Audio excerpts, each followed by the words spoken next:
Avant de plonger dans cette histoire incroyable, pensez à vous abonner à la chaîne et à activer la cloche. Ici, chaque récit a quelque chose à dire, et vous ne voudrez pas en manquer un seul. Le soleil de Miami baignait le hall de l'hôtel Grand Méridien d'une lumière éclatante. Les lustres en cristal reflétaient les éclats de verre des baies vitrées, et le parfum subtil de fleurs exotiques flottait dans l'air. Emily Carter, femme d'affaires influente et propriétaire d'une chaîne d'hôtels de luxe, descendit de sa limousine noire, ajusta son sac en cuir et entra dans le hall avec l'assurance de quelqu'un habitué à obtenir ce qu'elle voulait. Ses yeux perçants balayèrent rapidement la scène, clients élégants, réceptionnistes souriants, portiers en uniforme impeccable. Mais son regard s'arrêta sur un jeune homme noir, Marcus Johnson, qui tentait de s'enregistrer à la réception. Emily fronça les sourcils. Il y avait quelque chose, dans sa manière de parler et de se tenir, qui l'irritait sans qu'elle puisse l'expliquer. « Je ne sais pas qui il pense être. » murmura-t-elle, plus pour elle-même que pour quelqu'un d'autre. Mais le murmure devint décision, appelez la sécurité. « Faites-le sortir immédiatement. » Le policier de l'hôtel, surpris mais obéissant, s'avança vers Marcus. Emily sentit une satisfaction cruelle l'envahir, enfin, le contrôle était de son côté. Elle ignorait encore que cette demande, prononcée avec arrogance et certitude, allait se retourner contre elle. Marcus, calme mais ferme, se tourna vers le policier. « Puis-je vous montrer mon identité avant que vous ne preniez une décision ?» Emily, impatiente, leva la main. « Ce n'est pas nécessaire. Faites simplement ce que je demande. » Alors que le policier commençait à toucher Marcus pour l'escorter dehors, quelque chose dans les papiers du jeune homme le figea. Emily sentit un frisson parcourir son échine. Ce n'était pas un client ordinaire. À cet instant précis, le monde d'Emily vacilla.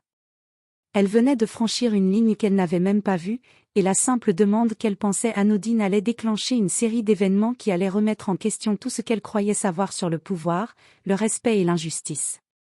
Le hall de l'hôtel, auparavant symbole de luxe et de contrôle, devint soudain le théâtre d'un bouleversement imminent. Emily allait très vite apprendre que certaines erreurs ne s'effacent pas, et que certaines humiliations se paient très cher. Le policier de l'hôtel s'avança vers Marcus Johnson, hésitant. Il avait l'ordre d'Emily, mais quelque chose dans le calme et le regard déterminé de Marcus le déstabilisait. Marcus tendit lentement une main, sortant une carte d'identité officielle du FBI. « Agent spécial Marcus Johnson », dit-il avec une voix ferme mais mesurée. « Je suis ici dans le cadre d'une enquête fédérale. Avant de prendre une quelconque décision, je vous conseille de vérifier cela. » Le policier recula, ses yeux écarquillés. Emily sentit son estomac se nouer. Ses lèvres tremblèrent légèrement alors qu'elle s'avançait pour reprendre le contrôle de la situation. « Une enquête ? Ici ? Cela n'a rien à voir avec votre statut, monsieur ? » Mais Marcus l'interrompit, le regard perçant. « Tout a à voir avec mon statut, Madame Carter.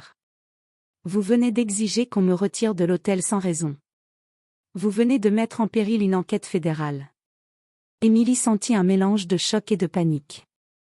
Ses mains, qu'elle avait l'habitude de garder impeccablement posées sur son sac, se crispèrent.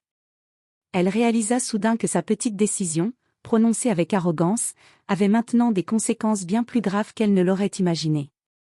Le hall, qui était jusqu'alors rempli de murmures polis et de cliquetis de bagages, devint silencieux. Tous les regards se tournèrent vers Emily. Le sourire confiant qu'elle portait en entrant avait disparu, remplacé par un mélange de peur et de honte. Marcus, sans lever la voix, ajouta. « Madame Carter, certains gestes ont des conséquences. Il est encore temps de rectifier la situation et d'éviter une humiliation, qui pourrait être bien plus grande que ce que vous ressentez maintenant. » Emily, les joues brûlantes, sut qu'elle venait d'apprendre une leçon amère. Pour la première fois, elle se sentit vulnérable. Son instinct de contrôle, sa fierté de propriétaire influente, tout cela était remis en question par un jeune homme qu'elle avait jugé sans savoir. Le policier, toujours figé, murmura à Emily. « Peut-être que nous devrions écouter ce qu'il a à dire ?» Emily hocha la tête lentement, consciente que cette confrontation venait de changer la dynamique de son monde. Et au fond d'elle, un frisson la traversa, Elle ne savait pas encore à quel point cette erreur allait lui coûter cher. Après l'incident dans le hall, Émilie retourna dans son bureau improvisé à l'hôtel, le cœur battant et l'esprit en ébullition. Elle n'arrivait pas à croire ce qui venait de se passer. Comment avait-elle pu se tromper à ce point? Tout son univers de contrôle semblait vaciller. Pendant ce temps, Marcus Johnson, calme et impassible, avait pris un coin du hall pour vérifier ses dossiers. Une simple demande d'expulsion avait déclenché une chaîne d'événements qu'il devait désormais gérer avec prudence. Il savait que l'erreur d'Émilie pouvait être exploitée, mais il choisit de garder le contrôle avec professionnalisme. Quelques minutes plus tard, Émilie reçut un appel discret. La voix de Marcus, toujours calme mais autoritaire, résonna à l'autre bout. « Madame Carter, je vous propose de me rejoindre dans la salle de conférence. Nous devons parler. Maintenant. » Émilie hésita, le doute et la peur la submergeant, mais elle savait qu'elle n'avait pas le choix. Elle se dirigea vers la salle, ses talons résonnant sur le marbre du hall silencieux. Lorsqu'elle entra, elle trouva Marcus debout, ses papiers et son badge étalés sur la table. Sans préambule, il dit. « Vous avez demandé mon expulsion sans vérifier mon identité. Vous avez mis en danger une enquête fédérale. Vous venez d'attaquer un agent du FBI, Madame Carter. » Émilie sentit son visage se décomposer. La pièce semblait se rétrécir autour d'elle, et chaque mot de Marcus pesait comme une condamnation. Elle ouvrit la bouche, mais aucun mot ne sortit. Marcus continua, froid mais ferme. « Je comprends que vous vouliez protéger votre hôtel. Mais il y a des règles, Madame Carter. Vous ne pouvez pas juger quelqu'un sur son apparence ou son statut social.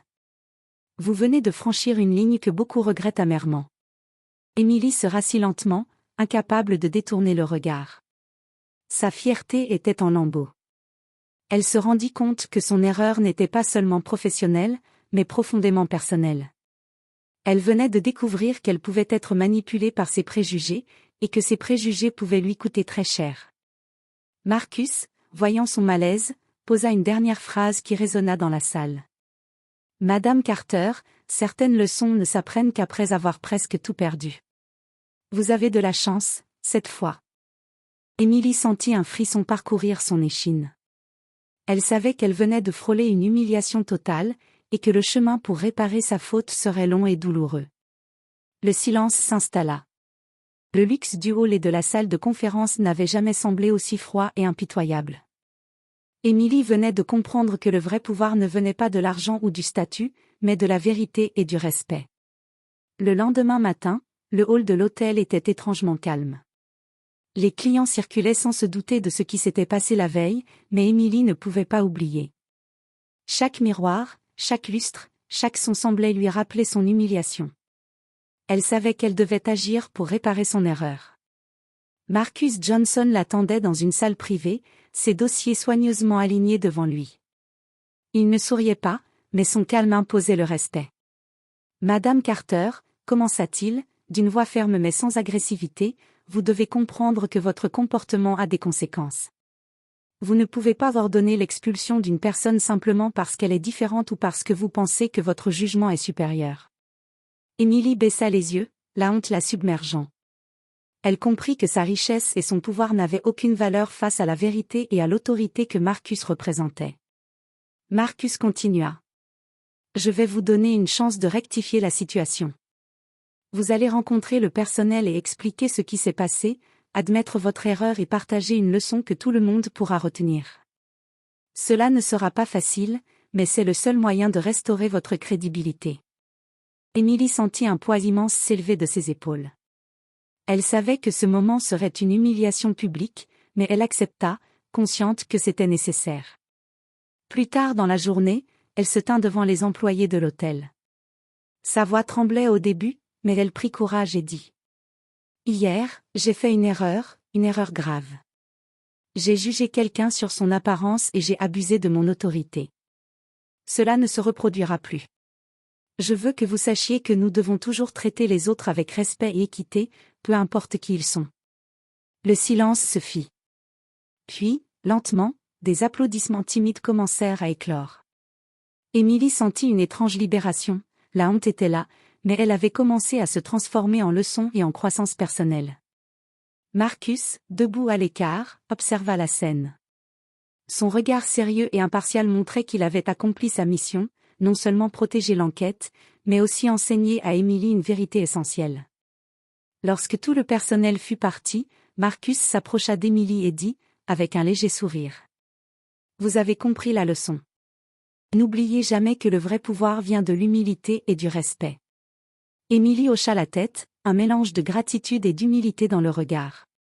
Elle savait qu'elle venait de franchir une étape importante, accepter ses erreurs, apprendre d'elles, et ne plus jamais sous-estimer quelqu'un sur des critères superficiels. Le hall de l'hôtel, qui avait été le théâtre de sa fierté et de sa colère, semblait maintenant plus lumineux, plus humain. Emily comprit enfin que certaines humiliations étaient nécessaires pour révéler notre véritable caractère. Quelques jours après l'incident, l'atmosphère à l'hôtel Grand Méridien avait changé. Le personnel, d'abord méfiant et silencieux, commençait à sentir un respect renouvelé pour Emily. Mais elle savait que la vraie leçon n'était pas terminée. Emily reçut un appel discret de Marcus. Il voulait la rencontrer une dernière fois, cette fois pour parler en dehors des murs de l'hôtel. Ils se retrouvèrent dans un petit café près de la plage. Le bruit des vagues et l'air salin offraient un contraste frappant avec la tension qu'ils avaient vécue dans le hall luxueux de l'hôtel. Marcus, toujours calme et mesuré, dit. « Madame Carter, j'ai vu que vous avez parlé au personnel et assumé votre erreur. C'est un début, mais il y a quelque chose de plus important, comprendre pourquoi cela s'est produit. » Emily acquiesça. Elle expliqua sa réaction initiale, ses préjugés inconscients, et comment l'orgueil avait pris le dessus sur le jugement. Elle ne cherchait plus d'excuses, seulement la compréhension et la rédemption. Marcus sourit légèrement, mais pas avec moquerie. La vraie force ne vient pas de la richesse ou du pouvoir. Elle vient de la capacité à reconnaître ses fautes et à les corriger. Puis, dans un geste inattendu, il lui tendit sa main. Considérez cela comme un nouveau départ. Vous pouvez transformer cet incident en quelque chose de positif, pour vous-même et pour ceux qui travaillent pour vous. Emily serra sa main, ressentant une gratitude profonde. Elle savait qu'elle avait non seulement échappé à une humiliation totale, mais qu'elle avait également reçu une leçon qui allait transformer sa manière de gérer son hôtel et sa vie. De retour à l'hôtel, elle prit une décision audacieuse. Elle organisa une réunion avec tous les managers et employés, partageant non seulement l'histoire de Marcus et de son erreur, mais aussi les principes qu'elle voulait instaurer, respect, équité et écoute avant tout jugement. Le hall de l'hôtel, autrefois symbole de luxe et de contrôle, devint un lieu de conscience et de réflexion. Emily, maintenant humble mais plus forte, regarda le ciel de Miami par les baies vitrées et murmura. Certaines leçons sont amères, mais elles font de nous des personnes meilleures. Et tandis que les derniers clients quittaient l'hôtel, Emily sentit une paix nouvelle. Elle savait que, grâce à Marcus et à cette confrontation, elle n'était plus seulement une femme d'affaires influente. Elle était une personne capable de comprendre, de changer et de respecter la dignité de chacun, peu importe qui il est.